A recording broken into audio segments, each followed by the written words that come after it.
Salut à tous, c'est Bangla, chez nous, bienvenue sur cette vidéo qui, aujourd'hui, va parler de l'hypnose hellmanienne. Je suis avec Brice Lemaire qui a le DIF, donc la Dave Hellman Hypnosis Institute France, et qui se trouve du côté de Nice. Et on veut aujourd'hui vous parler vraiment de l'hypnose hellmanienne. On parlera un petit peu de Kine, etc. Mais là, on veut vraiment se baser sur ce qu'il y a aujourd'hui en termes d'hypnose hellmanienne, parce que on s'est aperçu que, et tant mieux, il y a de plus en plus d'écoles qui sont intéressées par l'hypnose hellmanienne, il y a de plus en plus de personnes qui en parlent, et c'est un grand plaisir pour nous, parce que c'est quand même une discipline qui nous passionne. En tout cas, ce style-là nous passionne, en plus de l'hypnose de façon générale.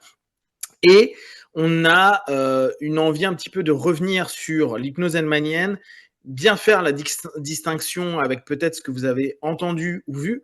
Pourquoi ? Parce que lui, comme moi, on est certifié par Larry Hellman, par le DI, donc Dave Hellman Hypnosis Institute US, donc vraiment par la représentation directe de Dave Hellman.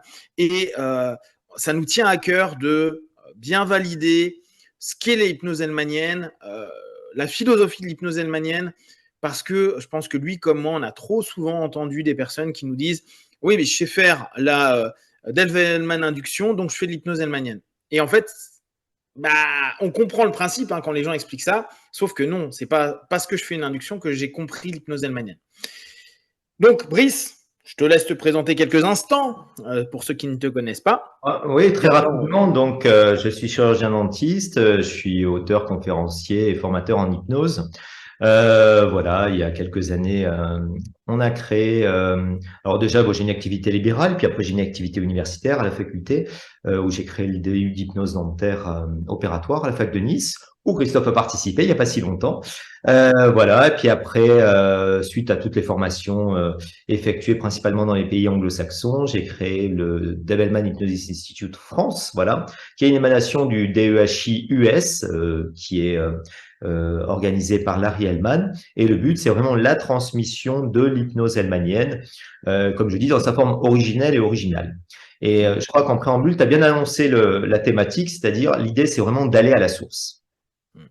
Pour deux raisons. La première, c'est qu'on s'est rendu compte, et ça on le voit par rapport à l'avènement de l'hypnose qu'on appelle le néo-ericksonienne en France, qui a eu vraiment, on parlerait de PNL, une omission, une distorsion, une généralisation de l'information.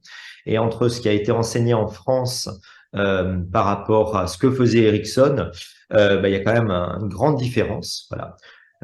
Donc l'idée, c'est toujours d'aller chercher l'information à la source. Alors Dave Hellman étant mort, nous on est allé chercher l'information à la source auprès de son fils, qui est le seul à avoir fait l'intégralité des cours en hypnose médicale 3-4 fois, je crois.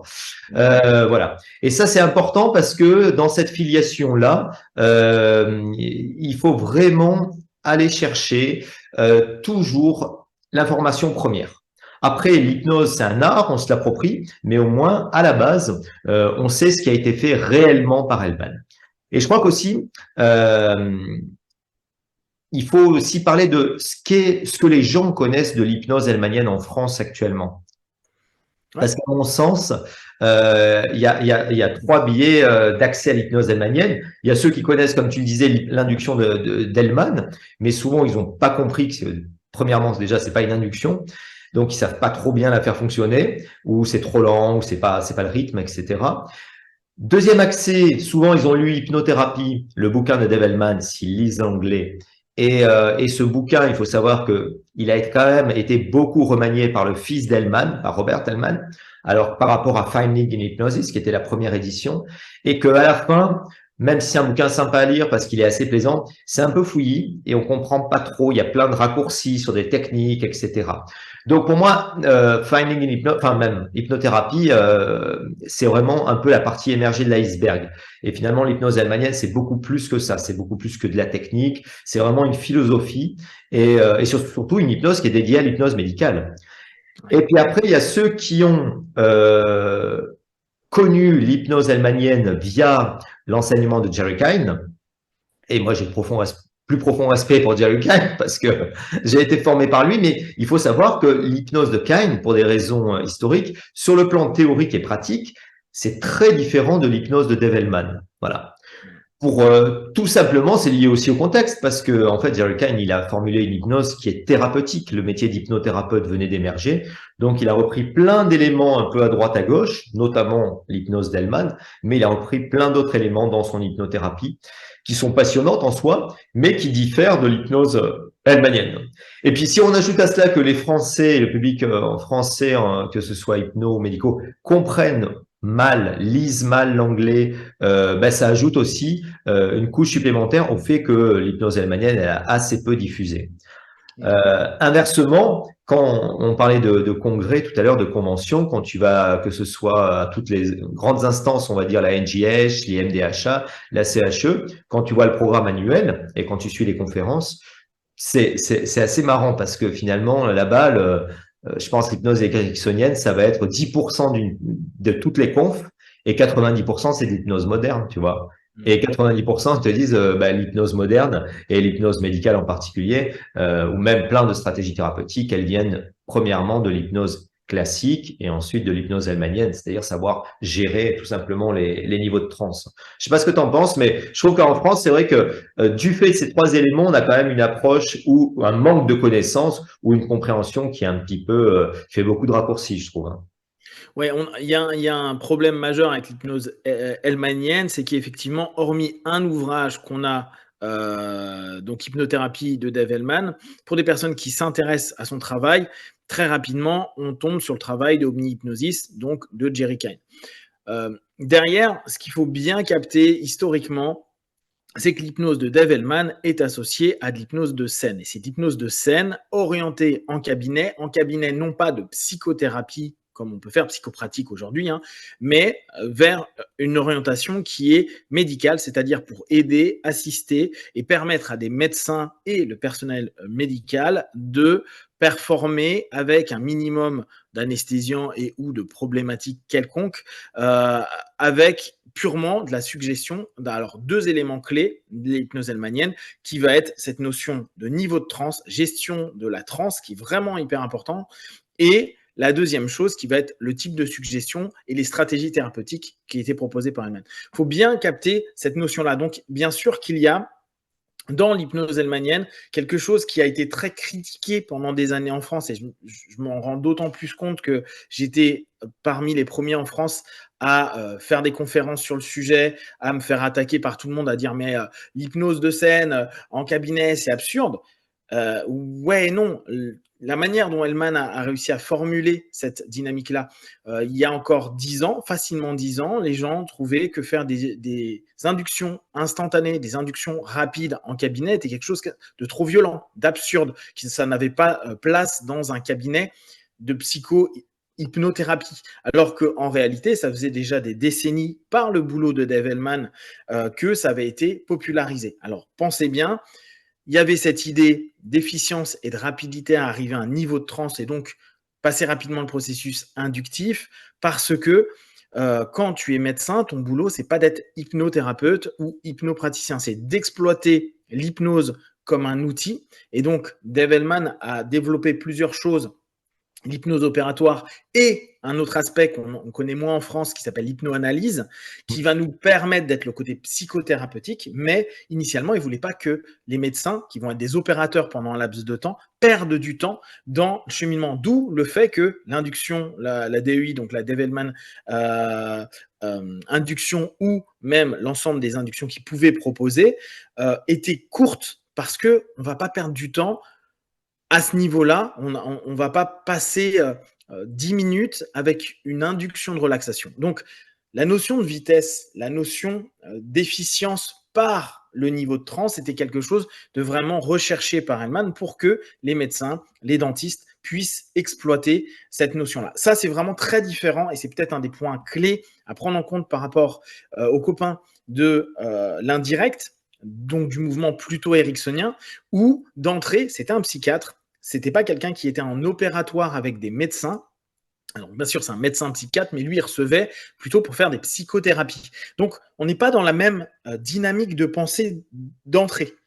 Et c'est très important de comprendre que l'hypnose hellmanienne a sa manière, sa cartographie de l'esprit, sa cartographie des stratégies, comme l'hypnose indirecte ericksonienne Co. vont l'avoir. Et après, de ça, et c'est ce qu'on va avoir avec Jerry, Kine, etc., c'est que de ces stratégies, comme l'a dit tout à l'heure Brice, va y avoir votre propre assimilation du système, et puis après, vous y allez y ajouter un ensemble d'idées, de concepts, d'éléments qui vous ont plu, qui vous parlent et qui ont été peut-être effectifs pour vous en cabinet. Mais il faut bien voir qu'il y a une philosophie, une façon de penser, de percevoir, de rendre logique, donner du sens à la pratique, qui est typique de Dave Hellman et de son génie derrière au travers de ça, comme Erikson a eu son génie, par exemple, de l'utilisationnel dans le travail. Donc, cette spécificité de se dire l'hypnose hellmanienne est de l'hypnose médicale, c'est hyper important de le garder en tête. Si vous partez d'entrée à vous dire l'hypnose hellmanienne est de la psychothérapie, vous passez à côté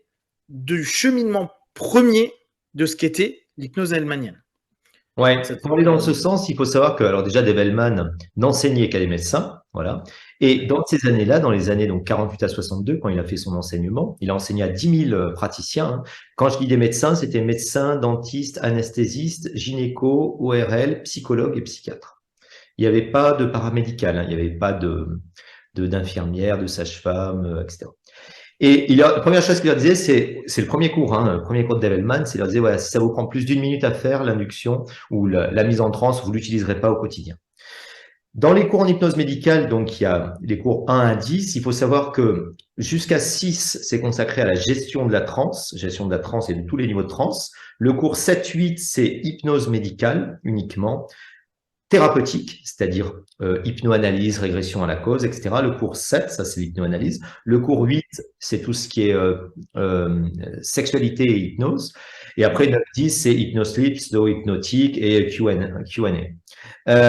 Donc finalement, l'enseignement qu'il donne, c'est principalement à 70%, voire même 80%, un enseignement en hypnose médicale. Par contre, à l'heure actuelle, et c'est là où on prolonge ça, c'est que ça va être très intéressant, aussi bien pour les médicaux, d'apprendre cette hypnose-là, parce qu'elle est simple, elle est pragmatique, et surtout, elle est applicable, elle donne des résultats reproductibles au cabinet, quel que soit l'opérateur. Ça, c'est important. Pas besoin d'être Dave Hellman ou etc. pour que ça fonctionne. Mais surtout, au-delà de ça, elle est très utile pour les hypnothérapeutes. Pourquoi? Parce que ça leur donne accès à une technique thérapeutique qui est mal utilisée en France, qui est l'hypnoanalyse et la régression à la cause, mais surtout, ça leur donne accès à la gestion de la transe. Voilà. Gestion de la transe et des gestions des niveaux de transe. Et si on compare à ce qui a été enseigné globalement en France depuis, on va dire, 40 ans, depuis les années 80, depuis Godin et sa nouvelle hypnose et Arros, le problème, c'est que le présupposé, c'était la profondeur de transe n'est qu'un fantasme de l'opérateur, c'est écrit tel quel. Donc n'a aucun intérêt. Et évidemment, ça a plongé toute une génération à faire juste une transe légère, de la relaxation, un état hypnoïde, etc. Et donc, l'intérêt aussi de l'hypnose hellmanienne, c'est surtout l'apprentissage de l'hypnose au sens, à mon sens, premier du terme, c'est-à-dire avec de la transe. Et c'est intéressant d'étudier quand même, de voir que depuis, par exemple, il y a 10 ans, les Français, entre guillemets, le milieu de l'hypnose française, découvraient les inductions rapides. Avant, on se faisait, entre guillemets, cracher dessus quand on disait qu'on faisait des inductions rapides. Maintenant, tous les séminaires de formation, et tous les 80%, c'est apprenez l'hypnose rapide. Nous, quand on sait qu'en hypnose hellmanienne, c'est la base, les inductions rapides et instantanées de l'hypnose, et on sait, entre parenthèses aussi, que les inductions n'ont pas grand intérêt pour l'hypnose, on se dit, waouh, j'allais dire, quel chemin parcouru pour arriver jusque-là. Là, maintenant, la mode, c'est découvrir ou apprenez à faire de la transe profonde. Voilà. La transe profonde, en hypnose hellmanienne, c'est ce que tu apprends à faire d'entrée de jeu. Et surtout, tu apprends à travailler avec les 5 niveaux de transe. Ça va être la transe légère, la transe somnambulique, l'état S-Dale, l'hypnosleep, l'hypnose éveillée, etc. Et c'est pas souvent, je dis, la transe, c'est pas une fin en soi, c'est juste un moyen d'accéder à des techniques. Voilà. Par exemple, tu peux pas faire d'hypnoanalyse ou régression à la cause si tu as une transe légère. Voilà. Mais dans l'idée, c'est de comprendre d'où ça vient. Et ça, c'est super important. C'est-à-dire, en fait, Dave Hellman, c'est de l'hypnose de spectacle. Et au bout d'un moment, il y a des gens qui viennent le voir, des médecins qui disent, voilà, on a été formés à l'hypnose. C'était les formations d'Harry Arons. Et il avait même aussi des élèves d'Erickson qui sont venus le voir et qui ont dit, on n'arrive pas à faire fonctionner ça. Et il a dit, on a vu vos spectacles, il y a 3 éléments qui nous semblent intéressants. C'est 90% des sujets vont en hypnose, 90% acceptent les suggestions, et l'hypnose, ça vous prend très peu de temps. Voilà. Et ça, c'est des éléments qui ont été ensuite modélisés au cabinet. Mais il faut savoir que cette modélisation, c'est pas une modélisation, on va dire, qui est stricto sensu, où on a pris des techniques d'hypnose de spectacle et on les a amenées au cabinet. Non, il y a toute une réflexion derrière parce que justement, il est allé dans les cabinets pendant pas mal d'années, comprendre les problématiques et surtout comment adapter ça de façon à ce qu'il n'y ait pas du tout ce côté show-off de l'hypnose de spectacle. Voilà. Des trucs C'est- très c'est- simples, tu vois, une catalepsie, tu feras jamais une enfin, moi je le fais, mais Hellman disait non, on va pas faire une catalepsie rigide du bras, ça fait trop spectacle, on va plutôt proposer une catalepsie molle, ce qui vise exactement le même état. Et je crois que la finalité de tout ça, c'est vraiment toujours de comprendre l'idée derrière les mots, c'est-à-dire pourquoi tu fais telle technique, qu'est-ce que ça provoque, et c'est toujours d'avoir cette compréhension, et ça c'est pour ça que j'aime beaucoup Hellman, parce qu'il est pragmatique, de l'intérieur vers l'extérieur. Voilà. Mm, mm, mm. Comprendre la transe de l'intérieur et ce que ça fait quand tu emploies telle technique. La notion de profondeur de transe qui est effectivement depuis quelques années un petit peu de retour en France, c'est vrai que c'est quelque chose qui a été particulièrement mis en avant dans le boulot de Dave Hellman et vous allez souvent nous entendre dire le niveau auquel on souhaite arriver, c'est le niveau somnambulique. D'accord. Entrée du somnambulique ou somnambulique profond. Après, je me souviens de Calbanian qui disait moi, je travaille qu'en somnambulique profond, c'est-à-dire une stabilisation avec des effets hallucinatoires à un moment donné. Mmh.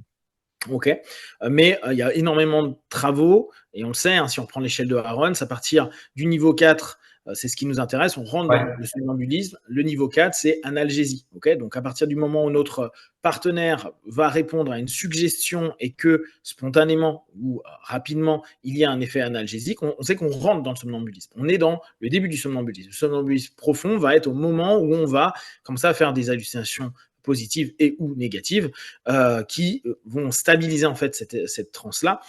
Parfois utile, parfois inutile. C'est pour ça que nous, on parle plus de somnambulisme et on ne va pas toujours parler de somnambulisme profond, d'état somnambulique, hein, parce que somnambulisme est encore un autre sémantique. Et l'objectif pour nous est qu'on puisse, surtout en hypnoanalyse, et là je parle plus du côté donc psychothérapeutique de l'hypnose hellmanienne, on a besoin d'un échange. On a besoin constamment, et ça c'est vraiment une spécificité de quelqu'un qui parle. Mais on ne fait pas de l'hypnose conversationnelle. On est vraiment dans un état opérationnel et opératoire à ce moment-là de transe stable.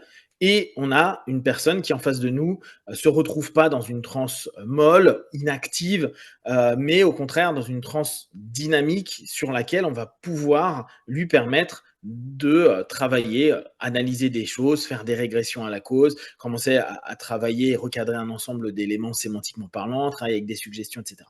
Cette notion de profondeur, elle fait partie complètement du système. C'est-à-dire que si on ne passe pas du temps à étudier les profondeurs de transe, si on ne capte pas ce que c'est, et on aura beau dire oui, mais il y a plein d'échelles, ça dépend de quelle échelle. Nous, on prend l'échelle de Harons,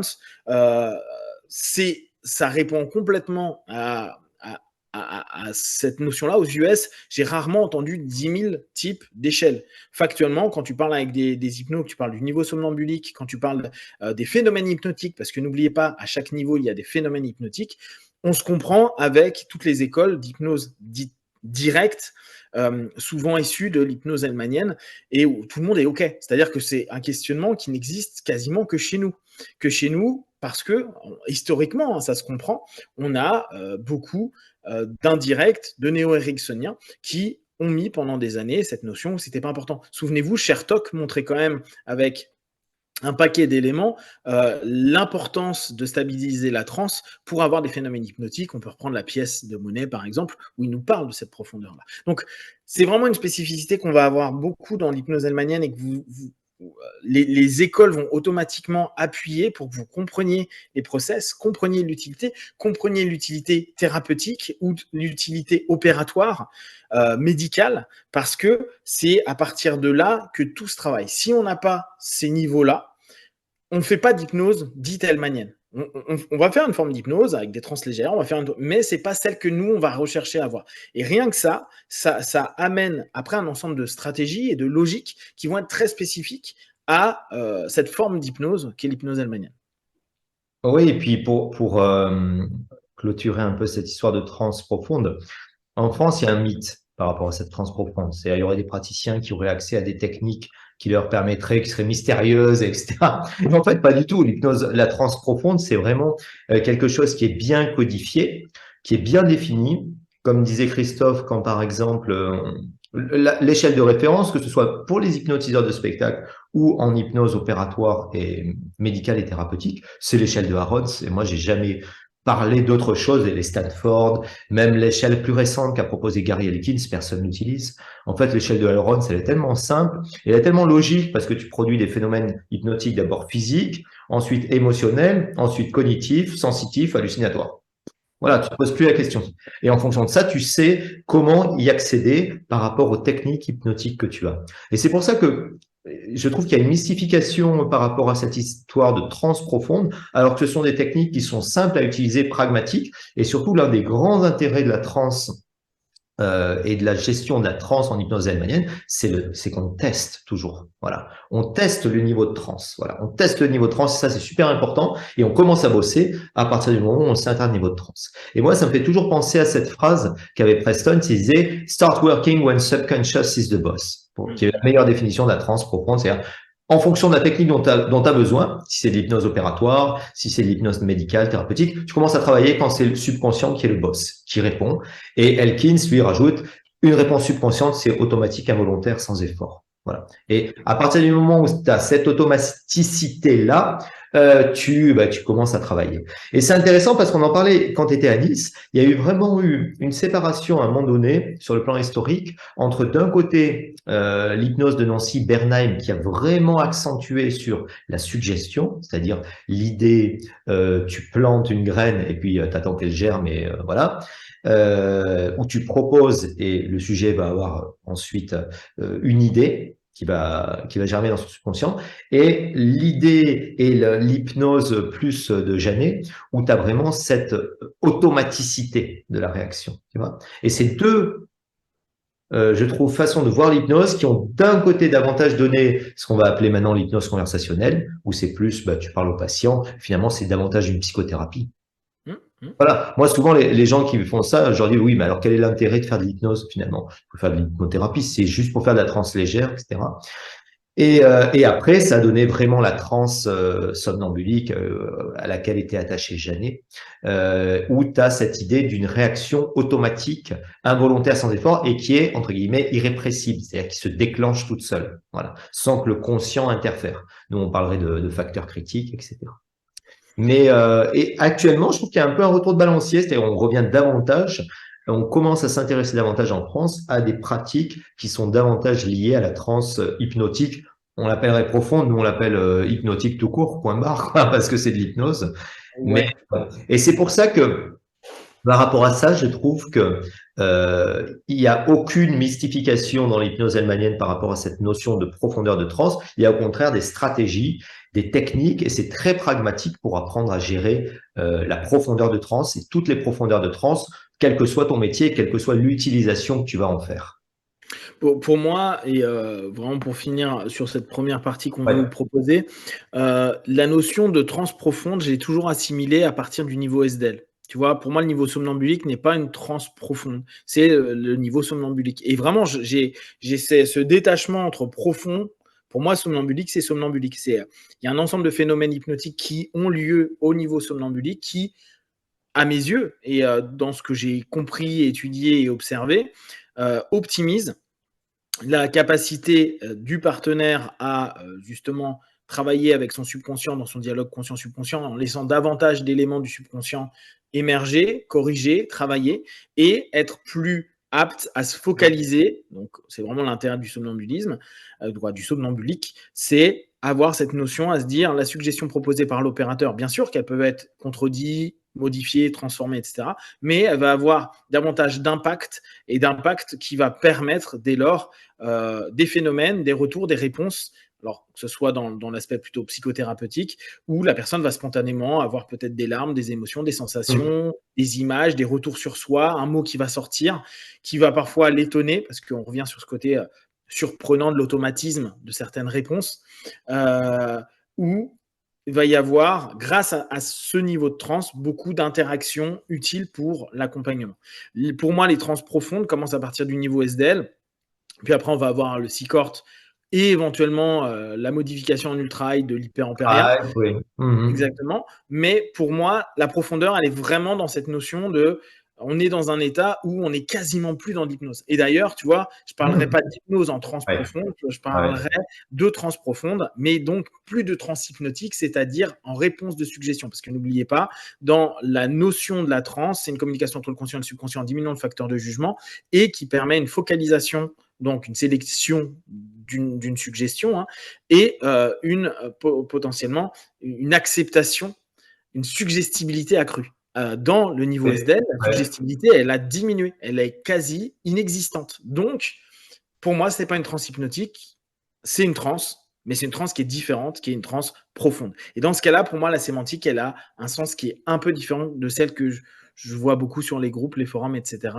En ce moment. Ouais, Donc, je pense, ouais, pour aller dans ton sens aussi, ce qui est super important, et ça, c'est vraiment tout le travail, on va dire, scientifique par rapport qu'on fait par rapport parce que l'hypnose hellmanienne, ça c'est vraiment, Hellman a voulu l'afficher comme une hypnose scientifique et médicale. Scientifique, c'est à déterminer ce qui est vrai et faux, c'est pas forcément faire des études, hein, mais au moins ce qui est vrai et faux, ce qui est de l'ordre de la superstition, de la croyance, etc. Et ça, dans ces années-là, il y avait vraiment beaucoup à faire au niveau de l'hypnose, tellement elle était mal considérée dans les pays anglo-saxons. Mais surtout, au-delà de ça, ce qui est très important, c'est nous, à l'heure actuelle, c'est ce côté pragmatique. C'est on va essayer de déterminer ce qui fonctionne pas, ce qui est de l'ordre de la croyance, et surtout comprendre que dans ces trans profondes, la différence, elle est pas quantitative, mais elle est qualitative, et qu'il y a vraiment une transe, on va dire, de léthargie, la transe S-Day, la transe stuporeuse, et il y a vraiment une transe d'activation qui est la transe somnambulique, qui est une transe onirique, etc., qui est une transe, on va dire, dans lequel le subconscient s'active au maximum. Et donc, c'est une hypnose très active. Et je crois que pour conclure cette première partie, on pourrait dire que l'un des éléments, c'est que déjà, quand on bosse en hypnose hellmanienne, il n'y a jamais de script. Ça, c'est un mythe. J'ai jamais vu un seul script circuler. C'est toujours une hypnose très participative avec le sujet, où on lui donne pas finalement des suggestions directes, on lui donne que des suggestions directes pour avoir des réponses automatiques, mais ensuite la méthode, elle est toujours indirecte. On attend que lui travaille et fasse le feedback. Donc, c'est une hypnose qui est très active et je dirais très active au niveau du corps aussi. Et ça, c'est important. Ça, le patient, il n'est pas allongé comme ça. Je parle en hypnothérapie, hein, les yeux fermés à écouter ce qu'on lui dit, un blabla du praticien. Au contraire, on l'interroge, il interagit avec son corps, avec son esprit, et c'est vraiment des trans d'activation somnambulique. Et j'aime bien le terme d'activation parce que au niveau cérébral, ça a été bien étudié au niveau neuroscientifique, les différences entre la transe dite stuporeuse, léthargique, S-Day, etc., et la transe somnambulique, la transe d'activation, et on voit que c'est pas la même chose. Voilà. Donc, pour conclure cette première partie, je pense qu'on pourrait insister sur le fait que c'est vraiment une hypnose participative, aussi bien pour le sujet que pour l'opérateur, où Hellman disait souvent, sa grande formule, c'est toute hypnose, c'est qu'une auto-hypnose. L'opérateur, c'est le Dream Pilot, le pilote du rêve. Et toi, tu es le pilote, mais par contre, le partenaire, le patient, c'est le copilote. Et on lui demande de participer et de bosser. Et c'est pour ça que c'est une hypnose intéressante, parce qu'elle est vraiment très créative. Parce que tu pars avec des techniques, mais tu sais pas en fonction des réactions du sujet ce qu'il va te donner, et tu vas devoir constamment te réajuster de façon à orienter le tir. Et ça, on le voit particulièrement quand on fait de l'hypnoanalyse, où il y a vraiment tu as un peu ce côté Indiana Jones où tu pars à la recherche des informations, et c'est vraiment pour ça que c'est passionnant comme technique. yes. On Donc, si vous avez des clôture cette questions, première partie, je te ouais, laisse. vous n'hésitez pas à partager sur Facebook, YouTube. Vous pouvez aller sur le site de Brice si vous le souhaitez. Tu peux redonner le nom de ton site. Dave Hellman Hypnosis Institute France, et puis ça c'est pour le sud de la France, et puis pour le nord de la France, on partage la France en deux, à partir de au-delà de Nice, on va dire, parce que c'est le Au-delà nord. de Nice. Au-delà Non, de mais Nice, ça c'est c'est bien le les nord. sudistes. Il faut aller chez Christophe à Cheno Hypnose. Voilà. On est les deux seuls formateurs à avoir été formés par Larry. Et c'est intéressant et c'est important parce que c'est vraiment avant tout une transmission, cette histoire de. C'est une passion, mais c'est aussi une transmission d'une passion et d'une façon de faire de l'hypnose à laquelle on tient beaucoup. Et comme d'habitude, ne prenez que ce qui est bon et juste pour vous. Testez, observez, analysez et concluez. Merci, à très vite.